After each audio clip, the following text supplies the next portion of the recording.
আমরা পূর্ব ত্রিপুরা সংরক্ষিত আসনে তফসিল উপজাতি সংরক্ষিত আসন, সেই সংরক্ষিত আসনে আমাদের প্রার্থী হবে বামফ্রন্টের সিপিআইএম প্রার্থী রাজেন্দ্র রিয়াং। উনি আমাদের রাজ্য সম্পাদক মন্ডলীর সদস্য। উনি আপনারা অনেকে জেনে থাকতে পারেন, ওনার বাবা সর্বজয় রিয়াং সন্ত্রাসবাদীদের হাতে শহীদের মৃত্যুবরণ করেছেন। সেই বীরের সন্তান আমাদের এখানে পূর্ব ত্রিপুরার লোকসভা আসনে বামফ্রন্টের সিপিআইএম প্রার্থী। উনি কাস্তে হাতুড়ি তারা প্রতীক চিহ্নে উনি নির্বাচক মন্ডলীর আশীর্বাদ চাইবেন, সমর্থন চাইবেন এবং আমরা তাকেই বামফ্রন্ট কমিটি মনোনয়ন করেছি।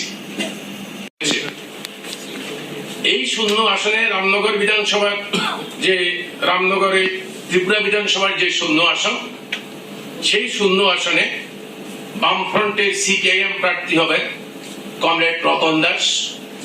উনি আমাদের পার্টির সিপিআইএম এর পশ্চিম জেলা কমিটির সম্পাদক এবং প্রাক্তন বিধায়ক। এই নির্দিষ্ট রামনগর বিধানসভা কেন্দ্র থেকে উনি নির্বাচিত হয়েছেন।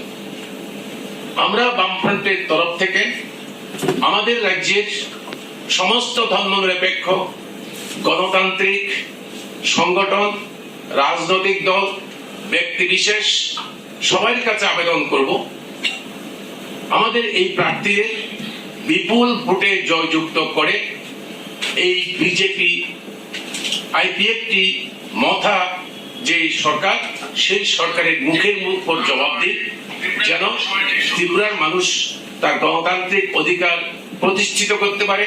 রুটি রুজি, অন্ন, বস্ত্র, বাসস্থান, শিক্ষা, স্বাস্থ্যের অধিকারের জন্য সামনের দিনগুলোতে আরো জোরদার আন্দোলন সংগঠিত করতে পারে।